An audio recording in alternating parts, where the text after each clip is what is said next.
오늘 함께 나눌 하나님의 말씀은 요한복음 5장입니다. 우리 요한복음에서 보는 영적 실상에 대해서 계속 보아가고 있는데, 네 번째 시간, 우리 치유의 주 예수님에 대해서 우리가 요한복음 5장을 보면서 우리가 함께 나아가겠습니다. 요한복음 5장 1절부터 47절까지 함께 읽고 기도하고 나누겠습니다. 함께 읽겠습니다. 그 후에 유대인의 명절이 되어 예수께서 예루살렘에 올라가시니라. 예루살렘에 있는 양문 곁에 히브리 말로 베데스다라 하는 못이 있는데, 거기 행각이 5이 있고 그 안에 많은 병자, 맹인, 다리 저는 사람, 혈기 마른 사람들이 누워 물의 움직임을 기다리니, 이는 천사가 가끔 못에 내려와 물을 움직이게 하는데, 움직인 후에 먼저 들어가는 자는 어떤 병에 걸렸든지 낫게 되밀어라. 거기 38해 된 병자가 있더라. 예수께서 그 누운 것을 보시고 병이 벌써 오래된 줄 아시고 이르시되, 내가 낫고자 하느냐? 병자가 대답하되, 주여, 물이 움직일 때 나를 못에 넣어주는 사람이 없어 내가 가는 동안에 다른 사람이 먼저 내려가나이다. 예수께서 이르시되, 일어나 내 자리를 들고 걸어가라 하시니, 그 사람이 곧 나아서 자리를 들고 걸어가니라. 이 날은 안식일이니 유대인들이 병 나은 사람에게 이르되, 안식일인데 내가 자리를 들고 가는 것이 옳지 아니하니라. 대답하되, 나를 낫게 한 그가 자리를 들고 걸어가라 하더라 하니, 그들이 묻되, 너에게 자리를 들고 걸어가라 한 사람이 누구냐 하되, 고침을 받은 사람은 그가 누구인지 알지 못하니, 이는 거기 사람이 많으므로 예수께서 이미 피하셨습니다. 그 후에 예수께서 성전에서 그 사람을 만나 이르시되, 보라, 내가 나았으니 더 심한 것이 생기지 않게 다시는 죄를 범하지 말라 하시니, 그 사람이 유대인들에게 가서 자기를 고친 이는 예수라 하니라. 그러므로 안식일에 이러한 일을 행하신다 하여 유대인들이 예수를 박해하게 된지라. 예수께서 그들에게 이르시되, 내 아버지께서 이제까지 일하시니 나도 일한다 하시매, 유대인들이 이로 말미암아 더욱 예수를 죽이고자 하니, 이는 안식일을 범할 뿐만 아니라 하나님을 자기의 친아버지라 하여 자기를 하나님과 동등으로 삼으심이로라. 그러므로 예수께서 그들에게 이르시되, 내가 진실로 진실로 너희에게 이르노니, 아들이 아버지께서 하시는 일을 보지 않고는 아무것도 스스로 할 수 없나니, 아버지께서 행하시는 그것을 아들도 그와 같이 행하느니라. 아버지께서 아들을 사랑하사 자기가 행하시는 것을 다 아들에게 보이시고, 또 그보다 더 큰 일을 보이사 너희로 놀랍게 여기게 하시리라. 아버지께서 죽은 자들을 일으켜 살리신 같이 아들도 자기가 원하는 자들을 살리느니라. 아버지께서 아무도 심판하지 아니하시고 심판을 다 아들에게 맡기셨으니, 이는 모든 사람으로 아버지를 공경하는 것 같이 아들을 공경하게 하려 하심이라. 아들을 공경하지 아니하는 자는 그를 보내신 아버지도 공경하지 아니하느니라. 내가 진실로 진실로 너희에게 이르노니, 내 말을 듣고 또 나 보내신 이를 믿는 자는 영생을 얻었고 심판에 이르지 아니하나니 사망에서 생명으로 옮겼느니라. 진실로 진실로 너희에게 이르노니, 죽은 자들이 하나님의 아들의 음성을 들을 때가 오나니 곧 이때라. 듣는 자는 살아나리라. 아버지께서 자기 속에 생명이 있음 같이 아들에게도 생명을 주어 그 속에 있게 하셨고, 또 인자됨으로 말미암아 심판하는 권한을 주셨느니라. 이를 놀랍게 여기지 말라. 무덤 속에 있는 자가 다 그의 음성을 들을 때가 오나니, 선한 일을 행한 자는 생명의 부활로, 악한 일을 행한 자는 심판의 부활로 나오리라. 내가 아무것도 스스로 할 수 없노라. 듣는 대로 심판하노니, 나는 나의 뜻대로 하려 하지 않고 나를 보내신 이의 뜻대로 하려 함으로 내 심판은 의로우니라. 내가 만일 나를 위하여 증언하면 내 증언은 참되지 아니하되, 나를 위하여 증언하시는 이가 따로 있으니 나를 위하여 증언하시는 그 증언이 참인 줄 아노라. 너희가 요한에게 사람을 보내매 요한이 진리에 대하여 증언하였느니라. 그러나 나는 사람에게서 증언을 취하지 아니하노라. 다만 이 말을 하는 것은 너희로 구원을 받게 하려 함이니라.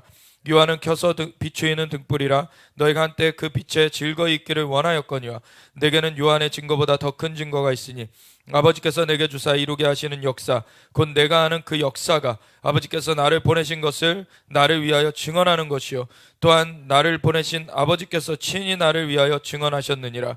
너희는 아무 때에도 그 음성을 듣지 못하였고 그 영상을 보지 못하였으며, 그 말씀이 너희 속에 거하지 아니하니, 이는 그가 보내신 이를 믿지 아니함이라. 너희가 성경에서 영생을 얻는 줄 생각하고 성경을 연구하거냐? 이 성경이 곧 내게 대하여 증언하는 것이니라. 그러나 너희가 영생을 얻기 위하여 내게 오기를 원하지 아니하는도다. 나는 사람에게서 영광을 취하지 아니하노라. 다만 하나님을 사랑하는 것이 너희 속에 없음을 알았노라. 나는 내 아버지의 이름으로 왔음에 너희가 영접하지 아니하나 만일 다른 사람이 자기 이름으로 오면 영접하리라. 너희가 서로 영광을 취하고 유일하신 하나님께로부터 오는 영광은 구하지 아니하니 어찌 나를 믿을 수 있느냐. 내가 너희를 아버지께 고발할까 생각하지 말라. 너희를 고발하는 이가 있으니 곧 너희가 바라는 자 모세니라. 모세를 믿었더라면 또 나를 믿었으리니 이는 그가 내게 대하여 기록하였음이라. 그러나 그의 글도 믿지 아니하거든 어찌 내 말을 믿겠느냐 하시니라. 아멘. 하나님 감사와 영광과 찬양 올려드립니다. 오직 주님께서 생명이십니다. 주님께서 만물의 창조주 되시고 영광의 주권자이십니다.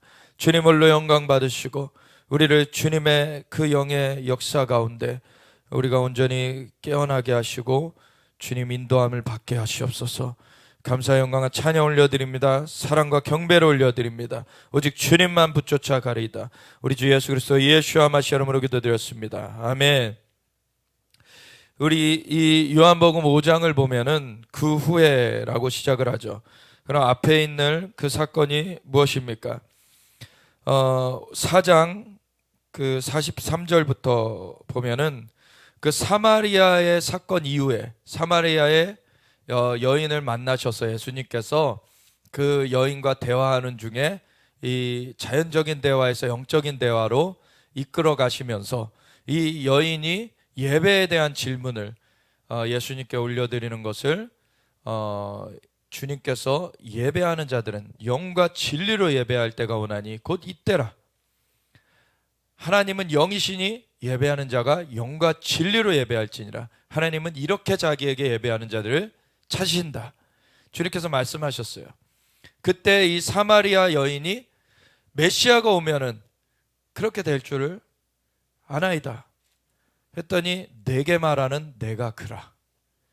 예수님을 만난 그 경험 가운데서 이 사마리아 여인이 예수님이 그 메시아신 줄을 모르고 있다가 이제 그 메시아가 자신이 기다리고 있던 그 메시아가 이분이시구나 알게 되었을 때 이 사마리아 여인은 그것을 그대로 마음에 받아들였고 구원을 얻게 되었던 것이죠.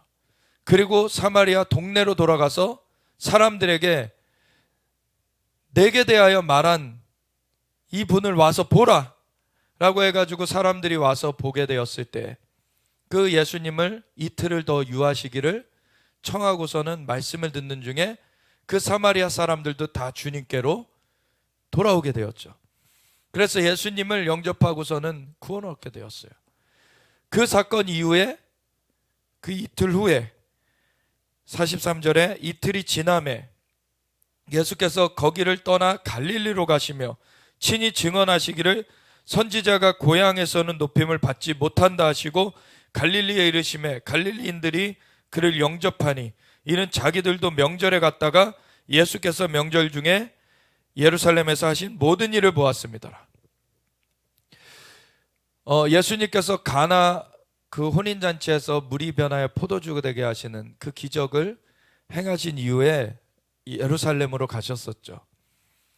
그래서 예루살렘에서 많은 그 기적들도 나타내시면서 주님께서 활동하시다가 이 갈릴리로 돌아오시는 길에 사마리아를 들리셨던 것이죠. 그래서 사마리아 사건이 있었고 그리고서 이제 갈릴리로 다시 돌아오셨어요. 그랬더니 예루살렘에서 예수님께서 행하시는 그 일들을 보았던 자들이 이 갈릴리에서 주님을 영접하게 된 거죠.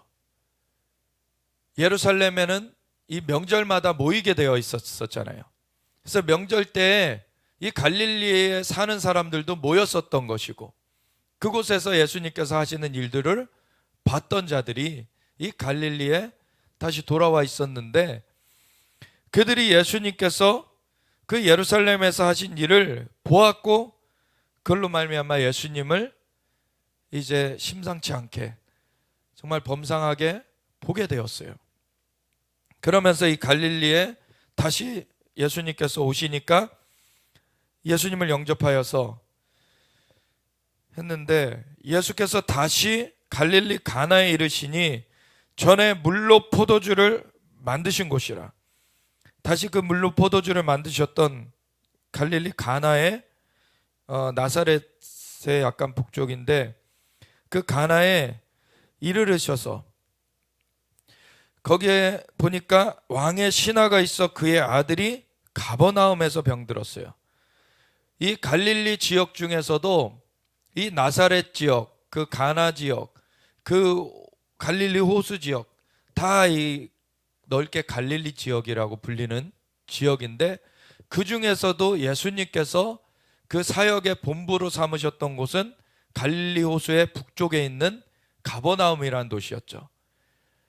그 카파르라는 그 단어가 타운이라는, 마을이라는 뜻이고, 나움이라는 그 단어가 긍휼, 그래서 긍휼의 마을이라는 뜻이에요. 카퍼나움이라는 그 마을의 뜻이. 그러한 가버나움을 택하셔가지고 거기가 또 베드로의 집이 있는, 그래서 베드로의 장모의 열병을 고쳐준 곳이기도 하죠. 그리고 회당장 야이로가 있었던 곳이고, 그러한 곳에서 또 이제 같은 동네 사람인, 그러니까 베드로와 그 안드레가 형제고, 그리고 요한과 야고보가 형제인데 같은 동네 사람인 거죠. 그런 그 갈릴리 호수변에서 어부로 살던 사람들이에요. 그 사람들이. 근데 그 중에서 안드레는 사실 침례 요한을 따라다녔던 사람이었다라는 것을 보았었죠. 그래서 침례 요한의 제자 중에서 둘이 이제 예수님을 따라다니기 시작한 것이 예수님의 제자가 처음 생겨난 그 사건이었는데, 그 중에 하나가 안드레다. 그리고 안드레가 시몬 베드로를 불러오니까 너는 베드로라, 너는 이제 그 반석이다라는 말로 예수님께서 불러주시면서 그 베드로를 맞아주셨죠. 그리고서 그 다음에 빌립이 이제 주님께로 와요. 근데 중간에 그 야고보와 요한이 언제 주님께 왔는지, 빌립보다 먼저인지 빌립보다 이후인지 거기에는 안 나와요. 근데 다른 그 공간복음 다른 곳에서 보면은 이 안드레아 그 베드로를 주님께서 부르시고는 바로 그 이어서 이 요한과 야고보를 부르시는 얘기로 이어지죠. 그런 걸로 봤을 때는 요한복음에서는 그 요한과 야고보가 불려지는 것이 나와 있지 않지만, 순서상으로는 빌립 전에 사실은 그 요한과 야고보가 불려졌을 수 있다라고 볼 수 있죠. 그래서 안드레가 먼저 주님께 나왔고, 베드로가 나왔고, 그리고 이제 그 야고보와 요한이 나왔죠. 그리고 빌립이 나왔어요. 그리고서는 빌립이 나다나엘을 불러와요. 그래서 나다나엘이 주님께 나옵니다. 그래서 제자들이 이렇게 주님께 나오기 시작했고, 그런 가운데 주님께서 이제 공생애를 이 제자들과 함께 시작하실 때, 이 베드로와 요한, 그 베드로, 안드로, 그리고 요한과 야고보의 그 도시였던 가버나움에서 이 본부를 사실은 시작을 하신 거예요. 사역 본부를. 그런데 이 여기서 사실 제자들과 함께 그 갈릴리 가나에 있는 혼인잔치의 청함을 받아서 갔다가 거기서 물이 변하여 포도주 되게 하는 그 표적을 일으키신 것이 첫 표적이었던 것이죠. 그러고서는 다시 이제 뭐 이 갈릴리의 가버나움에 오셨는데, 그러고서 또 예루살렘으로 가셔서 활동을 하시면서 그때 많은 또 표적들을 보여주셨어요. 그리고 돌아오시는 길에 사마리아에서 그 여인을 만나셔서 구원해 하시는 일, 그리고 또 사마리아 동네가 다 주님께로 돌아왔어요. 그리고서 제자들이 먹을 거를 가지러 갔다가 왔는데, 먹을 거를 드리려고 하니까 나는 이미 먹을 것을 먹었다라는 건, 주님께서 그러시니까 제자들이 누가 먹을 것을 갖다 드렸는가 의아해가지고 그랬더니, 아버지의 일을 행하는 것이 나의 양식이라고. 나를 보내신 자의 일을 하는 것이 나의 양식이다. 그리고 너희는 넉 달이 지나야 추수하게 되겠다 하지만 이미 밭이 이어서 추수하게 되었다. 추수의 주인이신 예수님이 같이 하시는 것이 추수의 때인 것이죠. 그 주님께서 추수의 주인이십니다. 그 주님을 만나게 되는 것이 구원을 얻는 것이에요. 사마리아 여인이 그 주님을 만났을 때 구원을 얻게 되었던 것이고, 그 사마리아 온 동네가 주님을 만나서 구원을 얻게 되었던 것이죠. 그래서 주님과 함께하는 제자들도 아직 주님을 어떠한 분이신지 잘 알지 못하는 상황이었는데 주님은 그 구원을 펼쳐가고 계셨어요. 그러면서 이 추수를 하는 것을 하게 하려고 이 제자들을 지금 가르치고 계셨던 것이죠. 그래서 우리에게도 이 예수님을 우리가 알게 되었고, 예수님을 구세주여 주님으로 영접하여서 우리가 주님을 따르고 있는데, 이 주님이 예수님을 구세주여 주님으로 영접한 사람들에게 그 죄사함이 임하게 이미 그 핏값을 치러 놓으셨고, 그래서 그 죄사함이 우리에게 임했고, 성령님께서 그래서 임하셔서 우리의 영을 살려주셨고, 성령님께서 우리와 함께하고 계십니다. 그래서 우리가 성령님과 함께하면서 이미 예수님과 연결되어 있어요. 그래서 예수님과 동행하는 가운데 이 추수를 언제든지 거둘 수 있는 것입니다. 그래서 누구에게나 너희는 때를 얻든지 못 얻든지 전도하기를 힘쓰라고 그러셨어요. 우리가 예수님을 증거해야 되는 것입니다. 예수님을 사람이 알게 되고 그 예수님을 받아들이게 될 때 생명을 얻게 되는 것이죠. 그 예수님이 생명의 주님이세요. 근데 그것에 이어서 이 요한복음 4장 43절부터의 이 기록에서 나오는 이 갈릴리 가나에 다시 이르셨을 때 그가 예수께서 그 46절에 보면 예수께서 다시 갈릴리 가나에 이르시니 전에 물로 포도주를 만드신 곳이라. 그 왕의 신하가 있어 그의 아들이 가버나움에서 병들었어요. 가버나움에서 병들었는데 이 왕의 신하가 그 아들을, 병들은 아들을 위하여서 지금 가나에 예수님을 찾아온 거예요. 그가 예수께서 유대로부터 갈릴리로 오셨다는 것을 듣고 가서 청하여 내려오셔서 내 아들의 병을 고쳐주소서 라고 주님께 나왔어요. 그가 거의 죽게 되었습니다. 예수께서 이르시되 너희는 표적과 기사를 보지 못하면 도무지 믿지 아니하리라. 주님께서 이렇게 말씀하셨지만 표적과 기사가 그래서 필요 없다라고 말씀하신 게 아니에요. 그것이 징검다리가 되는 거예요. 사람들에게. 예수님 자신이 메시아신 것, 구원자 되신 것을 사람들이 바로 알아볼 수가 없는 거예요. 그러니까 표적과 기사를 보여서 우리가 운전을 하면은 길에 이정표가 있죠.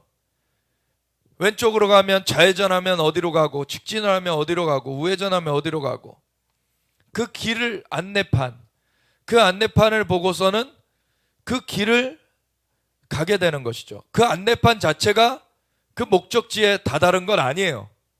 그래서 표적과 기사 자체가 그 목적지는 아닙니다. 표적과 기사를 통하여서 목적지는 예수님이시죠.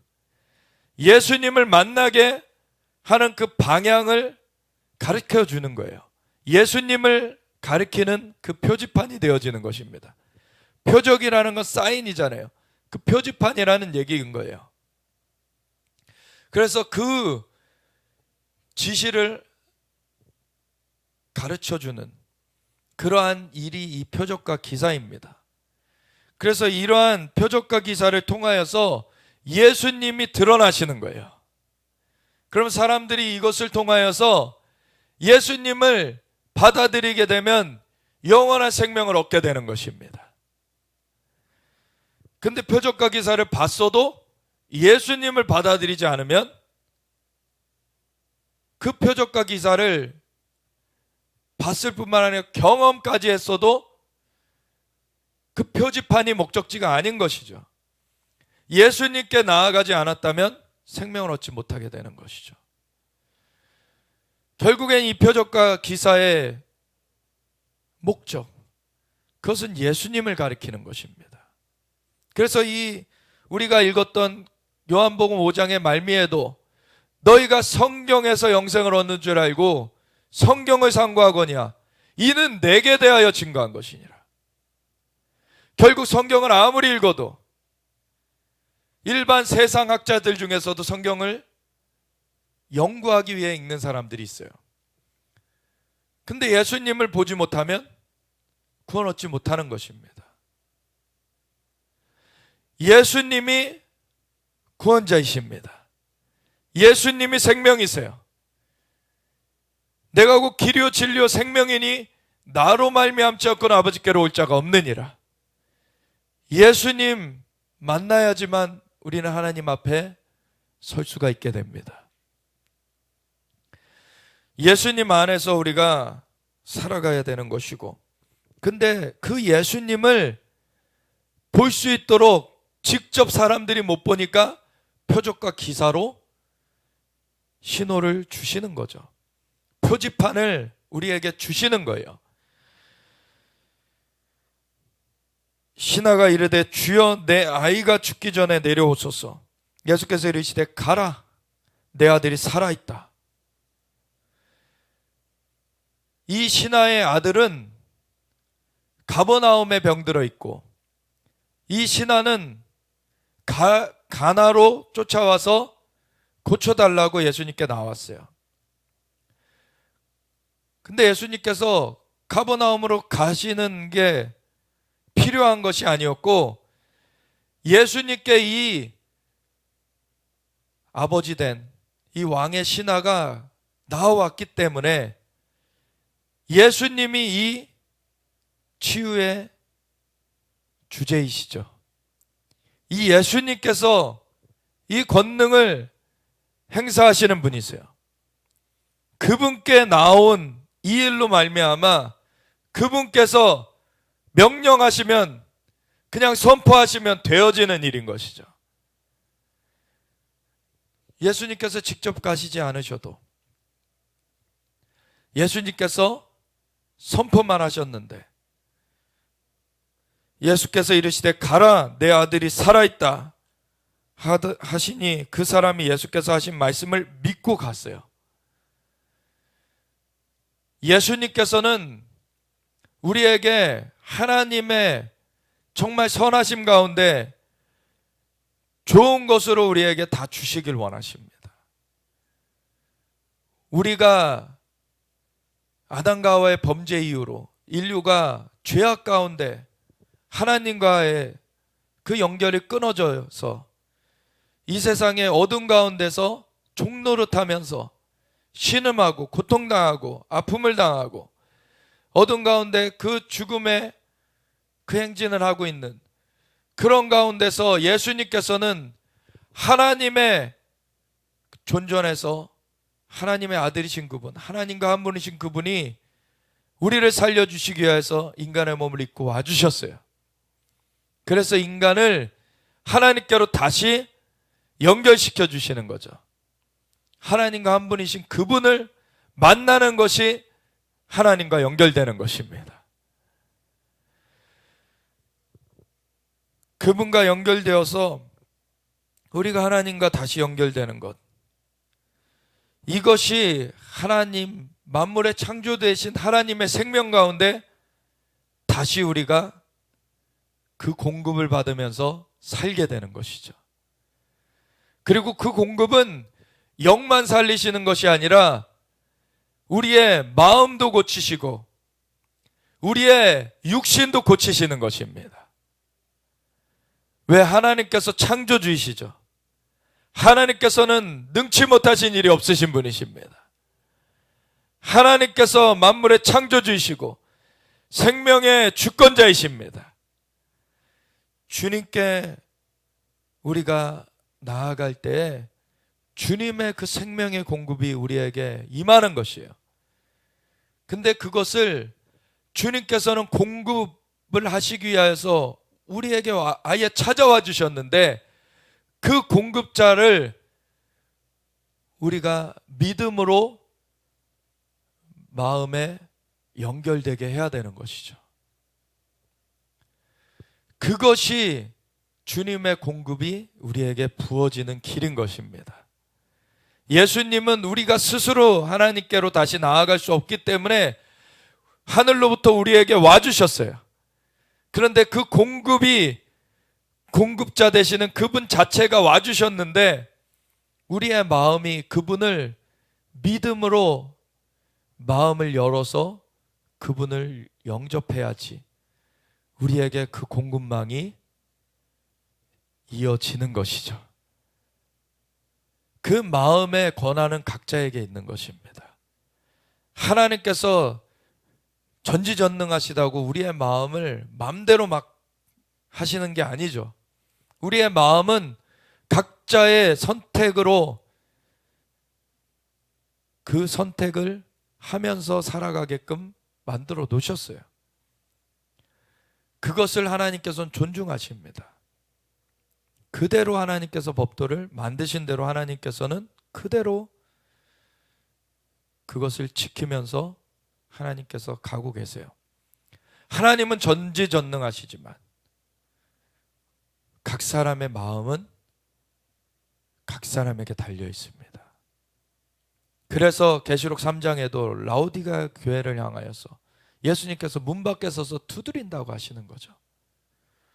예수님께서 전지전능하시다고 마음대로 하지 않으신다는 거예요. 내가 문 밖에 서서 두드리노니 누구든지 내 음성을 듣고 문을 열면 내가 들어가 그로 더불어 먹고 그는 나로 더불어 먹으리라. 아멘. 우리가 주님께 마음을 열어드리는 만큼 주님께서 우리와 함께 하실 수 있는 것입니다. 하나님이 전지전능하신데 왜 이 땅에 이런 고통이 있습니까? 그거는 인간에게 부여된 그 책임을 범죄함으로 이 땅 가운데 악이 들어오게 했던 것을 하나님께 전가시켜버리는 거죠, 책임을. 하나님은 선하게 이 땅을 만들어 주셨고 좋게 만들어 주셨고 인간에게도 하나님의 형상을 부여하시면서 아주 하나님께서 주님의 은총 가운데 우리가 생겨지게 하셨어요. 근데 그것을 거짓의 아비 마귀의 꼬드김에 넘어가서 하나님의 말씀을 거스르고서 범죄하였을 때 이 파괴가, 이 죽음이, 질병이, 고통이, 가난이 이 땅 가운데 풀어지게 되었는데 그것을 하나님의 책임으로 돌리면 안 되는 것이죠. 하나님은 그 이후에도 인간을 건져내기 위하여서 계속해서 부르셨습니다. 계속해서. 그 범죄 직후에도 아담아 내가 어디 있느냐, 아담을 찾아오셨어요. 아담이 뭐라 그랬습니까? 하나님, 제가 벗은 줄 알고 부끄러워서 숨었나이다. 누가 너에게 벗은 것을 일러주었냐? 그 전에 아담은, 그리고 하와는 하나님의 영광의 빛으로 덮여 있었던 것입니다. 그게 자연적으로 옷을 안 입게 됐다는 얘기가 아니에요. 이제 옷을 안 입었어도, 그 자연적인 옷을 안 입었어도 아담과 하와는 하나님의 영광의 빛으로 덮여 있었기 때문에 그것 가운데서 아담과 하와는 거룩하게 구별되어 있었던 것이에요. 그런데 선악을 알게 하는 나무의 열매를 먹게 되었을 때는 영광의 빛이 떠나가게 되었던 것이죠. 그러니까 이제 우리가 벗게 되었는 줄 알고 숨었다고. 이 영광의 빛으로 하나님의 형상이 있게 창조된 이 인간이 하나님의 영광의 빛으로 덮여져서 하나님과 교제하는 그 자리에 서슴없이 있을 수 있었던 존재인데, 그것이 떠나가니까 이제 두려워 숨게 되는 거예요. 하나님께서 그것을 돌이킬 구원자를, 여자의 후손을 내시겠다. 여자의 후손이 그래서 뱀의 머리를 깨트리실 것이다. 하나님께서는 하나님의 선하신 가운데 창조를 하셨었고, 인간이 하나님의 말씀 거스르고서 범죄하여서 이 땅 가운데 가시헌건키가 나게 됐고 어둠이 깃들게 되어서 사탄이 이 세상 신노릇하면서 공중에 권세 잡고서 이 땅을 유린하는 그 상황이 되었지만, 하나님께서는 여자의 후손으로 뱀의 머리를 깨트리는 그 일로서 구원을 행하시겠다고 하신 거예요. 하나님은 항상 선하십니다. 하나님의 선하심을 맛보아 알지어다. 하나님의 선하심으로 우리 가운데 하나님의 독생자를 보내주셨어요. 그리고 그 독생자를 믿는 자마다 멸망치 않고 영생을 얻게 하려 하심이라. 하나님의 아들의 이름을 믿는 자들에게는 하나님의 자녀가 되는 권세를 주셨습니다. 하나님이 이 회복의 길을 열어놓으셨어요. 그런데 그거를 거부하고 어떻게 살겠습니까? 하나님의 만물을 창조하신 것을, 인간이 그것을, 하나님의 말씀을 거스르면서 범죄하여서 이 땅을 엉망진창을 만들어 놓은 것 가운데서도 하나님은 구원의 길을 그 선하신 가운데 펼쳐 주셨는데, 그것을 거부한 인간을 구원할 다른 길은 없는 것입니다. 예수님 외에는 다른 구원의 이름이 없습니다. 예수님만이 구원의 이름이에요. 예수님을 붙들 때 생명을 얻는 것입니다. 이 신하가 예수님께서 말씀하신 걸 그대로 믿었다는 거예요. 예수님을 신뢰했던 것입니다.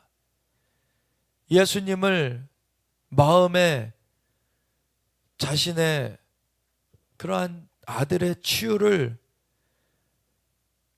이루어 주실 분으로는 최소한 믿었어요. 아직 메시아신 줄을 알았다는 것은 아직 몰라요. 그렇지만 최소한 아들을 치유해 줄 것을 믿었어요. 그리고 사실은 그 이스라엘의 메시아에 대한 그 예언의 구절들 중에는 이 치유에 대한 부분도 있죠. 특별히 이사야서 61장 같은 경우에 대표적인 그 메시아에 대한 예언의 장인데, 주 여호와의 영이 내게 임하셨으니 이는 내게 기름 부으시고 나를 보내사 가난한 자들에게 아름다운 소식을 전파하게 하려 하심이라. 나를 보내사 포로된 자에게 자유를, 마음이 상한 자를 고치시며 포로된 자에게 자유를, 눌린 자를 자유롭게 하며 주의 은혜와 신원의 날을 전파하게 하려 하심이라. 아멘.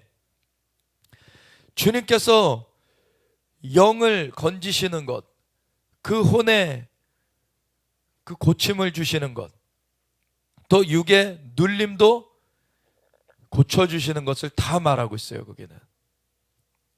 그래서 메시아에 대한, 이 메시아라는 말 자체가 기름 부음 받은 자라는 뜻인데, 이 주 여호와의 영이 임하셨으니 이는 내게 기름을 부으시고 나를 보내사 이 역사를 이루게 하시는, 그 역사하심에 대한 예언의 그 말씀 가운데 영을 건져내시는 것, 혼을 고쳐주시는 것, 육을 또한 눌림에서 자유케 하시는 것, 다 나와 있습니다. 그래서 이 메시아에 대한 그 예언을 아는 이 유대인들 가운데는 이 메시아가 오시면 고침이 이루어진다는 것도 알아요. 근데 고침이 이루어지는 것이 그 메시아에 대한 증거로서 나타나는 것이 있는가 하면은 또 이 치유가 하나님께로부터 오지 않은 치유도 있을 수 있어요. 이 악한 그 마귀가, 이 마귀는 창조의 능력은 없어요. 피조물 중에서 타락한 존재이죠. 천사 중에 높은 천사였다가 타락했는데, 이 천사였던 이 타락한 천사인 마귀에게도 일부 능력이 있어요. 하나님께서 부여하셨던. 그리고 이 마귀는 도둑이죠. 도둑이 온 것은 빼앗고 죽이고 멸하려고 왔죠. 그래서 하나님께서 합당하게 이 땅 가운데 부여해 놓은 것들 중에 도적질을 해가요. 사람의 생명을 도적질하는 것도 있고, 사람의 재산을 도적질하는 것도 있고, 사람의 그런 많은 것들을 도적질하는 것과 함께 이 치유의 영역 가운데서도 도적질해가지고 자기가 이 주술하는 자들, 이 어둠의 그러한 영의 행위를, 무속행위들을 하는 자들에게 또 풀어주는 것들이 있어요. 마귀가. 근데 어떤 사람들은 또 다른 극단으로 치우쳐서 치유가 나타나는 것 자체가 하나님께서 하시는 일이 아니고 다 무속인들이 하는 것, 다른 영으로 하는 것으로 다 치부해버리는 사람들도 있어요. 근데 예수님께서 귀신을 쫓아내신 것도 그렇고, 귀신을 쫓아내실 때 바리새인들이 저가 귀신의 왕 바알세불을 힘입어 귀신 쫓아낸다라고 참소하니까 예수님께서 뭐라 그러십니까? 스스로 분쟁하는 나라마다 서지 못할 것인데 너희는 어찌하여 귀신의 왕을 힘입어 귀신을 쫓아낸다고 하냐? 그러면 너희의 아들들은 누구를 의지하여서 귀신 쫓아낼 것이냐? 그러나 내가 하나님의 성령을 힘입어, 하나님의 손을 힘입어 귀신을 쫓아낸 것이면 하나님의 나라가 이미 너희에게 임하였느니라. 아멘. 그래서 우리가 치유가 임한다, 어떤 귀신이 떠나가는 그 현상, 진짜로 떠나가는 것은 하나님께서 하시는 것이고요. 근데 점쟁이들한테도 가면은 어떤 귀신 들린 자가 가가지고 귀신의 괴롭힘에서 좀 노임받기 원하여서 돈 주고 구슬하죠. 그렇게 되면 그건 어떻게 되는 것입니까? 그건 그 귀신이 떠나가는 게 아니에요. 그 작은 귀신이 큰 귀신에게 눌려버리는 거예요.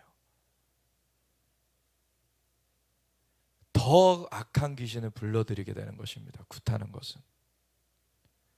이게 진짜 실제의 영적 세계예요. 근데 오늘날의 교회들이 이런 영적인 실상들을 다 그냥 터부시해버리고, 그것에 대해서 사람들을 자유케 해줄 수 있는 그 역할을 예수님의 몸된 교회가 하지 못한다면 사람들이 어디서 자유함을 얻게 되겠습니까? 교회는 그리스도의 몸이니 만물을 충만케 하시는 자의 충만함입니다. 그 악한 세력들을 예수님의 이름으로 쫓아내줘야 되는 거예요. 그리고 병든 게 있으면 고쳐주는 그 예수님의 이름으로 그들이 고침받게 되는 그 일이 이루어지도록 우리가 통로의 역할을 해줘야 되는 것입니다. 그러면 궁극적으로 이 표적을 통하여서 사도행전 4장에서도 나와 있듯이 성전 미문에 앉은 뱅이, 그를 보면서 베드로가 우리를 봐라 했을 때 뭔가 얻을 줄 알고 이 앉은 뱅이가 주목하여 보니까 베드로가 은과금은 내게 없거니와 내게 있는 것으로 내게 주느니 나사렛 예수 이름으로 일어나 걸으라 하니 곧 발목이 힘을 얻고 일어나 서서 걷고 뛰며 하나님을 찬미하더라. 그리고 사람들이 이 일로 말미암아 베드로와 요한을 주목하니까 베드로가 뭐라 그럽니까? 너희가 어찌하여 우리의 개인의 권능과 경건으로 이 일이 이루어진 줄 알고 우리를 주목하여 보느냐? 이 일은 예수님으로 이루어진 것이다. 예수님을 증거하는 일로 삼잖아요. 이 표적의 기능 자체가 예수님을 가리키는 기능을 해야 되는 것입니다. 아멘. 이 표적을, 기사를 자신의 돈벌이로 사용하는 자들은 나중에 예수님께서 난 너 모른다 하시는 거예요. 예수님과 관계가 없는 짓을 하고 있기 때문에. 그래서 우리가 복음 증거할 때 이 표적과 기사가 같이 나타나게 돼 있습니다. 그것이 안 나타나도 우리는 때를 얻든지 못 얻든지 복음 전파해야 돼요. 근데 복음 전파하다가 보면은 이 필요할 때 이것이 또 나타나는 거예요. 그럼 그걸 통해서 예수님을 드러내는 것입니다. 그래서 결국에는 그 상대방이 예수님을 마음에 믿음으로 모셔드리게 되는 것이 되어져야 되는 것이죠. 그것이 될 때 그 사람이 생명을 얻게 되는 것입니다.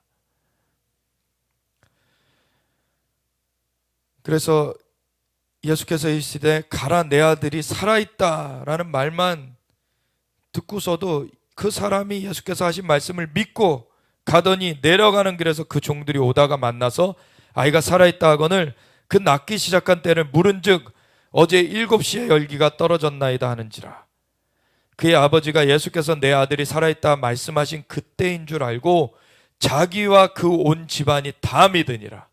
아멘. 이 표적을 통하여서 예수님을 진짜 구원자이신 것을 알게 되고 믿음으로 그 온 집안이 예수님을 영접하게 된 것이죠. 이것은 예수께서 유대에서 갈릴리로 오신 후에 행하신 두 번째 표적이니라. 그 후에 그러면서 이 요한복음 5장이 시작되는데 베데스다 이야기가 나오죠. 그 후에 유대인의 명절이 되어 예수께서 예루살렘에 올라가시니라. 예루살렘에 있는 양문 곁에, 이 양문이 사자문이라고도 불리는 문이에요. 이 양문 곁에 히브리 말로 베데스다라는 못이 있는데 이게 동쪽에 있는데 그 동문보다는 위쪽에 있는, 동쪽에 있는 문들 중에서 동문의 위쪽에 있는 문이에요. 근데 그 문에 히브리 말로 베데스다라는 못이 있는데 거기 행각 5이 있고 그 안에 많은 병자, 맹인, 다리 저는 사람, 혈기 많은 사람이 누워 물의 움직임을 기다리니 이는 천사가 가끔 못에 내려와 물을 움직이게 하는데 움직인 후에 먼저 들어가는 자는 어떤 병에 걸렸든지 낫게 되밀어라. 예수님께서 요한복음 1장에 나다나엘을 만나셨을 때 뭐라 그러셨습니까? 너가 무화과 나무 아래에 있을 때 보았다 함으로 너가 놀라느냐? 이보다 더 큰 일도 보리니 인자 위에, 하나님의 사자들이 인자 위에 오르락내리락 하는 것을 보리라. 아멘. 이 천사들이 예수님으로 말미암아 이제 오르락내리락 하는 것을 보게 될 것이라는 거예요. 야곱이 베델에서 돌베개하고 잘 때 하늘문이 열려지고 하늘로부터 사닥다리가 있는데 그 위에 하나님의 사자들이, 천사들이 오르락내리락 하는 것이 보여졌는데 그래서 이는 하나님의 집이요 거룩한 곳이라. 그래서 베델이라고, 하나님의 집이라는 뜻의 그 베델이라고 부르기 시작한 거죠. 그것은 유대인들이 다 알고 있는 그러한 내용인데 그것의 본체가 예수님이심을 주님께서 나다나엘에게 말씀하여 주셨어요. 여기도 보면은 베데스다라는 그 못에 천사들이 와서 물을 동하게 하면은 치유가 풀어지는 것이었죠. 천사가 뭘 가져온 것입니까? 하늘로부터 치유의 역사를 가져온 거예요. 여기다, 이 물에다가. 천사들은 하늘에서 하나님의 그 뜻을 수종드는 그 하나님의 그 종된 그 존재가 천사들이죠. 이 천사들이 하늘로부터 이 땅 가운데 오면서 하나님의 명령을 따라서 이 역사를 수정들어요. 근데 이곳에 많은 병자들이 있는데 거기 38회 된 38년 된 병자가 있어요. 예수께서 그곳에 가셨는데 그 누운 것을 보시고 병이 벌써 오래된 줄 아시고 이르시되 내가 낫고자 하느냐. 그 38년 된 병자에게 말을 건네셨어요. 보십시오. 앞에 배경은 베데스다라는 못에 천사가 가끔 와서 물을 동하게 하면 치유가 풀어져서 어떤 병에 걸렸든지 먼저 들어가는 자가 그것을 딱 취하는 거예요. 근데 예수님 자신이 하나님이세요. 예수님은 그 치유의 근원 되시는 분이십니다. 그냥 천사가 와서 한번 동하게 하는 걸 기다릴 필요가 없어요. 예수님 자신이 치유의 근원이십니다. 이 천사들은 예수님께로부터 받아서 한 번씩 동하게 하는 거였어요. 근데 그 근원 되시는 예수님 자신이 찾아와 주셨어요. 그리고서 이 병자에게 내가 낫고자 하느냐 물어보세요. 아까도 나눴듯이 각자의 마음의 선택은 각자의 소관입니다. 그래서 물어보세요. 예수님께서는 이 땅 가운데 공생애 하실 때 내가 믿느냐 물으시더니 아니면 내가 낫고자 하느냐 물으세요. 너가 그걸 네 마음에 원하느냐, 그 마음을 열겠느냐, 이걸 물으시는 거예요. 문을 두드리시는 겁니다. 내가 문 밖에 서서 두드리노니 누구든지 문을 열면 내가 들어가 그로 더불어 먹고 그는 나로 더불어 먹으리라. 아멘. 주님께서 노크를 하시는 거예요. 그랬을 때 병자가 뭐라 그럽니까? 대답하되 주여 물이 움직일 때 나를 못에 넣어주는 사람이 없어 내가 가는 동안에 다른 사람이 먼저 내려가나이다. 천사가 와서 이렇게 전에 놓는 것은 먼저 들어간 사람이 딱 취해가면 끝인 거예요 이제. 근데 이 38년 된 병자가 움직일 수가 없는 상황 가운데 어떻게 먼저 갑니까? 그런데 예수님께서 와주셨어요. 예수께서 이르시되 일어나 내 자리를 들고 걸어가라. 예수님 자신이 치유의 근원이십니다. 예수님께서 말씀하시는 대로 이 치유가 그냥 임해버렸어요. 이 병자가 38년 동안 일어나 본 적이 없는데 이 자가 그냥 말을 듣고서 일어나는 그 액션을 취하게 된 것입니다.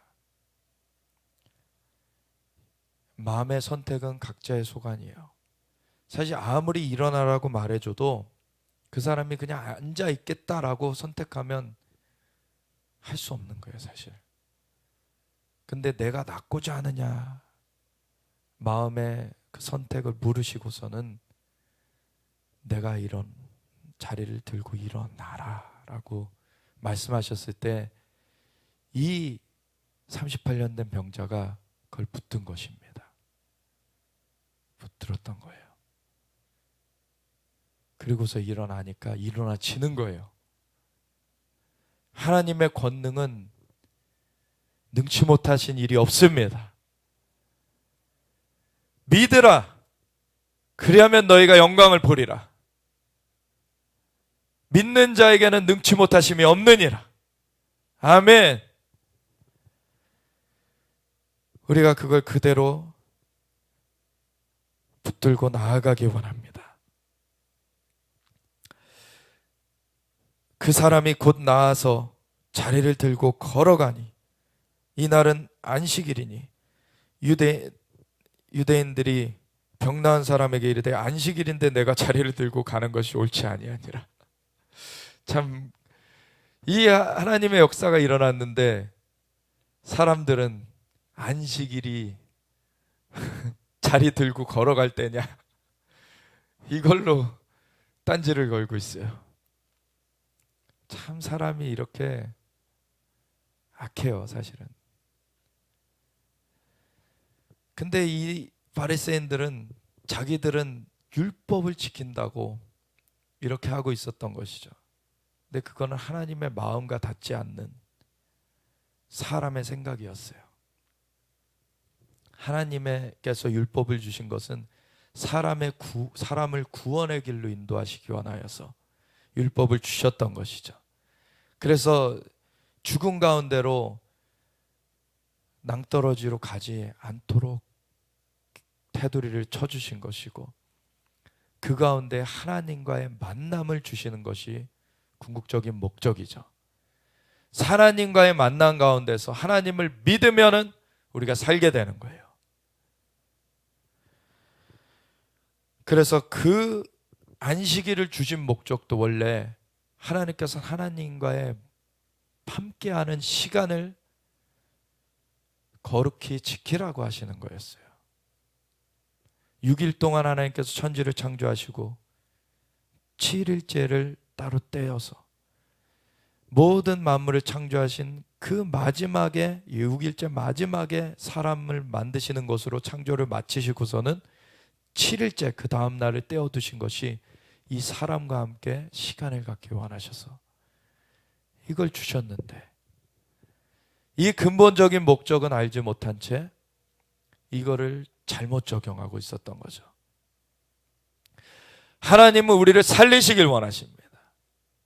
생명을 부여하시고, 우리가 범죄하여서 하나님의 생명 가운데서 끊어져 있었을 때에도, 그래서 마귀의 죽이고 빼앗고 멸하는 그 일을 당하면서 신음하고 있을 때에도 하나님께서는 우리를 향하여서 시선을 두시고 건져내길 원하여 오셨어요. 그리고서 예수님을 보내셨습니다. 그리고 예수님으로 말미암아 그 연결이 다시 회복되게 하셨어요. 아멘. 그래서 예수님께서 내가 나았으니 더 심한 것이 생기지 않게 다시는 죄를 범하지 말라. 사실 이 질병의 일들은 이미 아담과 하와의 원죄 이후에 인간 세계 가운데 풀어지게 되었어요. 그래서 인간 세계 가운데 질병이 있는 것은 그 원죄로부터 시작된 것입니다. 그래서 죄가 해결이 돼야지 다시 이러한 고통이 찾아오지 않게 되는 면들이 있는데, 우리의 죄는 예수님의 보혈로 씻겨지는 것입니다. 그러니까 예수님의 핏값으로 우리의 죄값이 사함받고 하나님의 영으로 우리가 거듭나게 될 때 우리는 새 생명을 누리게 되는 것이죠. 그 가운데서 예수님께서는 이 치유가 자녀들의 떡이라고 하셨어요. 자녀들의 떡이라고 그러셨어요. 영도 주님께서 생명으로 건지시고 하나님의 생명에서 끊어져 있던 것을 다시 연결시켜 주시고, 이제 그 생명 가운데 양으로 생명을 얻고 풍성히 얻게 하려 하시는 것이 예수님의 역사입니다. 우리 가운데 마음도 고쳐주시고 우리의 몸도 치유로 회복시켜 주시는 그 역사를 주님께서는 풀어주시는 것입니다. 아멘. 이건 우리의 잘남이 아니에요. 주님의 선하심입니다. 아멘. 주님의 선하심이에요. 그래서 이것을 통해서 주님의 선하심을 우리가 증거하는 것입니다.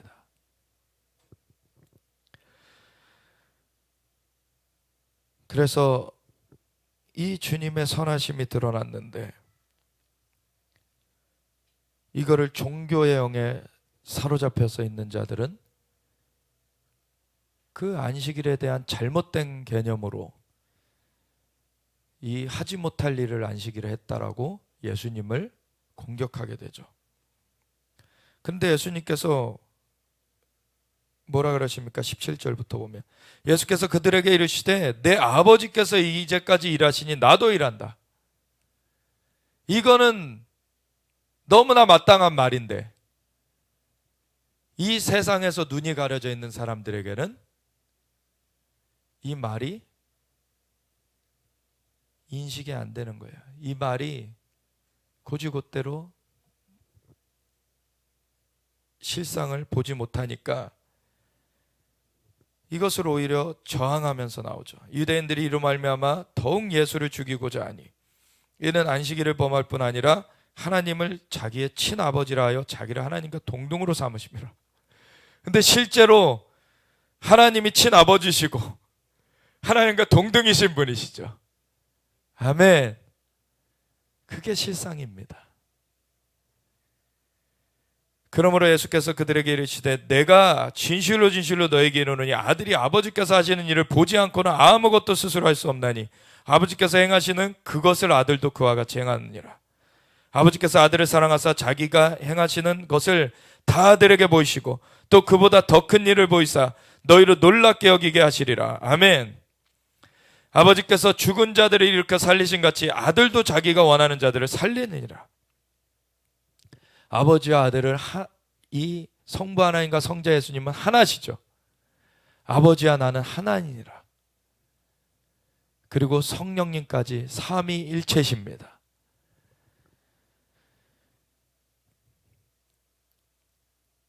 아버지께서 아무도 심판하지 아니하시고 심판을 다 아들에게 맡기셨으니 이는 모든 사람으로 아버지를 공경하는 것 같이 아들을 공경하게 하려 하심이라. 아들을 공경하지 아니하는 자는 그를 보내신 아버지도 공경하지 아니하느니라. 왜? 하나이기 때문에. 아버지 아들은 하나였어요.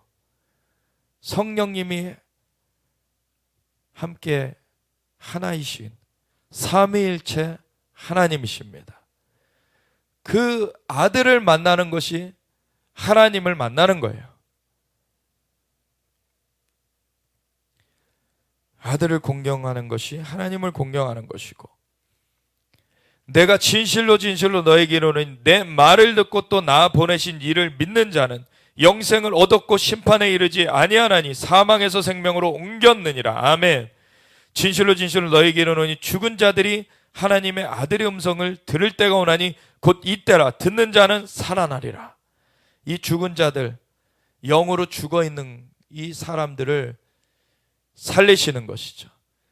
예수님께서 영으로 죽어있는 자들에게 와 주셨어요. 그리고 아들의 음성을 들려주셨어요. 그리고 그 아들을 믿는 자들을 영으로 살아나게 하셨어요.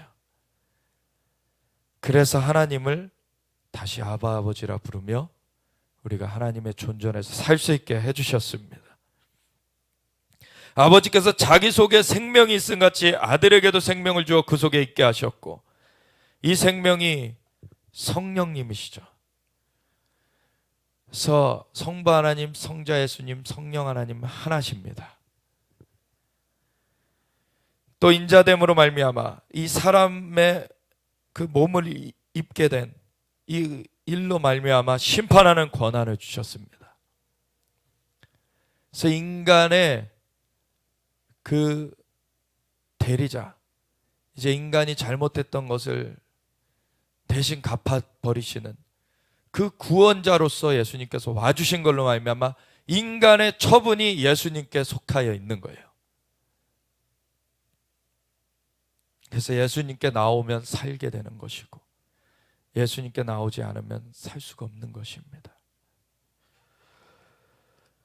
이를 놀랍게 여기지 말라. 무덤 속에 있는 자가 다 그의 음성을 들을 때가 오나니 선한 일을 행한 자는 생명의 부활로, 악한 일을 행한 자는 심판의 부활로 나오리라. 이 모든 것들을 통결산하는 날이 옵니다.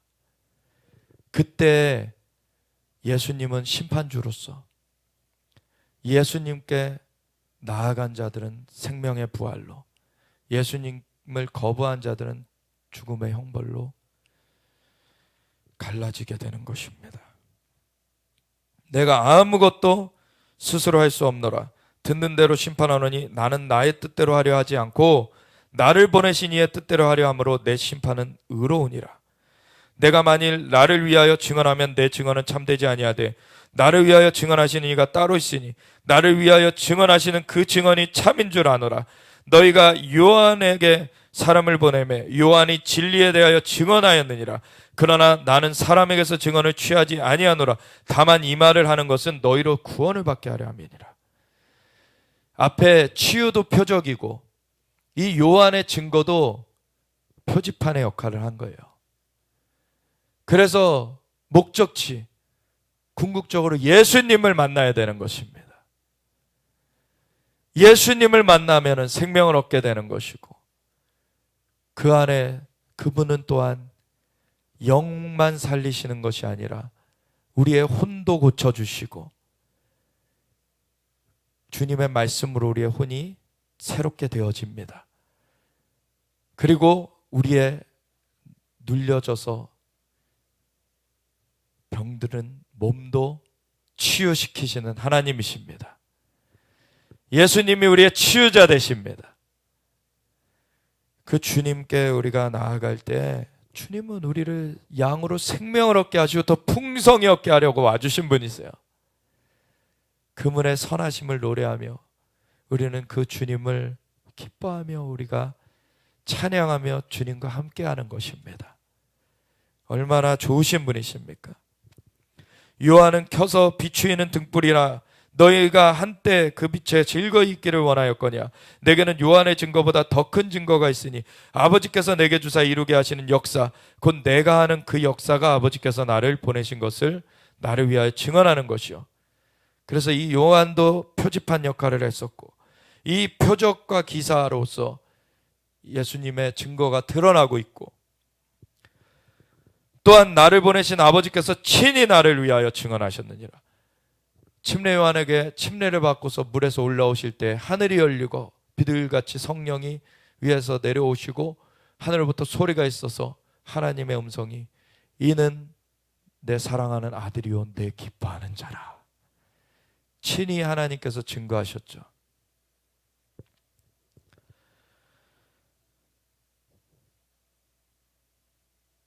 그런데 너희는 아무 때에도 그 음성을 듣지 못하였고 그 형상을 보지 못하였으며 그 말씀이 너희 속에 거하지 아니하니 이는 그가 보내신 이를 믿지 아니함이라.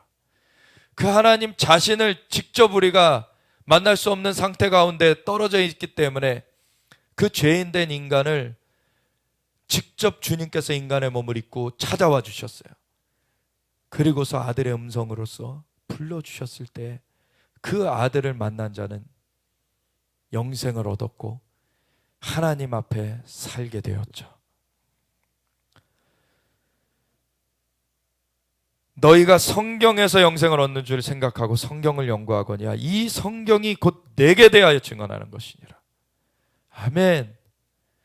그래서 이 성경의 목적은 예수님을 알게 하는 것이고 예수님을 만나면 우리는 영생을 얻는 것이고 이 영생을 얻은 자들로서 하나님의 존중 가운데서 하나님과 함께하는 그 새 생명을 누리면서 살아가게 되는 것입니다. 그러나 너희가 이 종교의 영에 사로잡혀 있던 그 유대인들 가운데 예수님의 제자들도 세워졌지만 또 종교의 영으로 사로잡혀서 예수님을 거부한 자들도 있었죠. 너희가 영생을 얻기 위하여 내게 오기를 원하지 아니하는도다. 나는 사람에게서 영광을 취하지 아니하노라. 다만 하나님을 사랑하는 것이 너희 속에 없음을 알았노라. 하나님께로 나아가고자 하는 자는 그 구원의 주님이신 예수님을 붙들게 되어 있습니다. 그 길이 아니고서는 하나님께로 나아갈 수가 없는 것이죠. 내가 곧 길이요 진리요 생명이니 나로 말미암자고는 아버지께로 올 자가 없느니라. 나는 내 아버지의 이름으로 왔음에 너희가 영접하지 아니하나 만일 다른 사람이 자기 이름으로 오면 영접하려. 오늘날 사람들을 보면 어떻습니까? 세상에서 이 자연적인 삶 가운데서 자연적으로 뛰어난 사람들을 막 추종해요. 그런데 하나님을 찾질 않아요. 하나님은 만물을 창조하신 창조주이십니다. 이 만물이 있는 것 자체가 창조주이신 하나님을 드러내고 있어요. 어떻게 이것이 우연히 생겨납니까? 그 시작이 있는 것입니다. 그리고 이 질서들이 부여된 것이 우연히 되어질 수가 없는 것입니다. 질서를 부여하신 창조주 하나님이 계십니다. 그래서 로마서 1장에 하나님, 만물을 창조하신 하나님의 증거가 만물에 보여서 나타나고 있거늘 그것을 변명치 못한다고.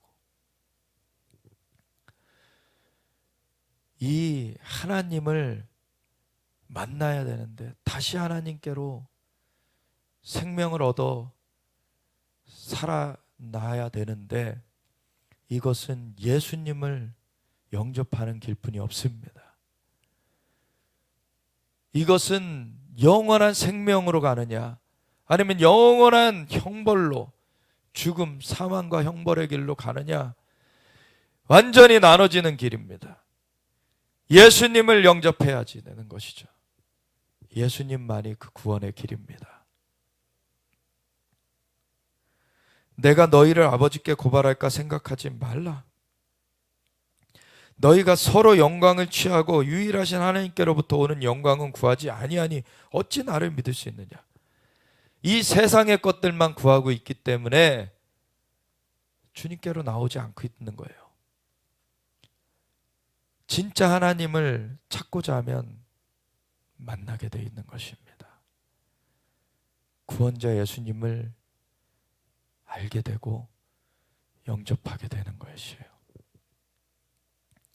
내가 너희를 아버지께 고발할까 생각하지 말라. 너희를 고발하는 이가 있으니 곧 너희가 바라는 자 모세니라.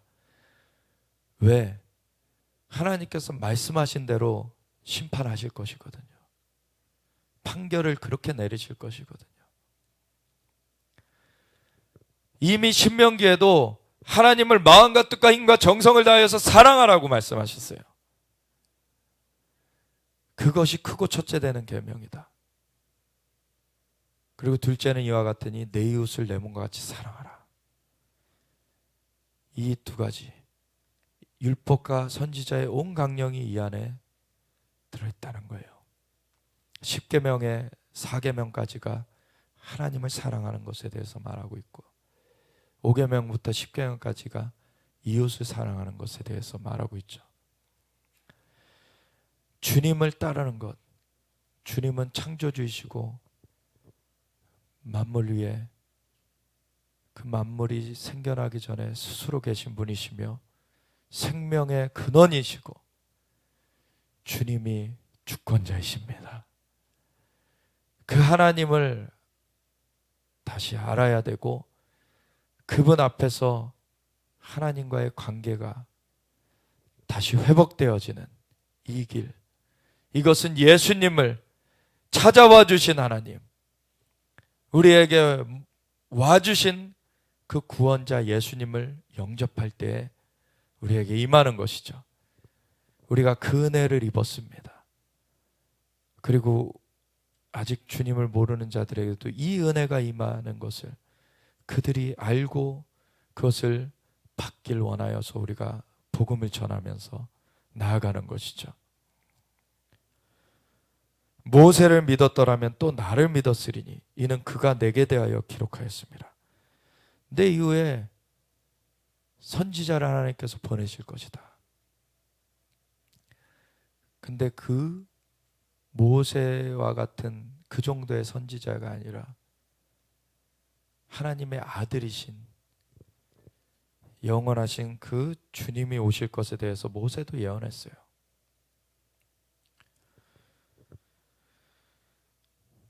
그러나 그의 길도 믿지 아니하거든 어찌 내 말을 믿겠느냐. 우리가 하나님 앞에 마음을 열 때 하나님의 구원의 길이, 그 구원자 되신 예수님을 우리 마음 가운데 모셔드림으로 열려지게 됩니다. 이것이 기회가 다 주어져 있는데 마음을 완악하게 한 자들은 이거를 거부하는 거예요. 예수님이 구원의 주님이시고 치유의 주님이십니다. 단지 천사가 와서, 그것도 하나님의 역사예요. 천사가 와서 역사하는 것. 근데 궁극적인 목적지는 우리 주님이십니다. 주님이 그 치유의 근원 되시는 분이세요. 주님을 오늘도 더 알기 원합니다. 주님을 우리가 더 깊이 알아가기 원합니다. 주님께서 창조주이시고 공급자이십니다.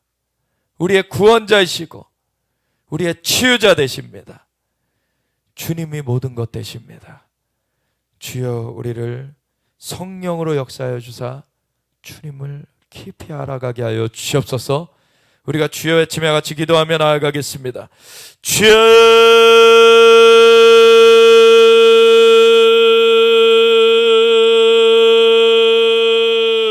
여러분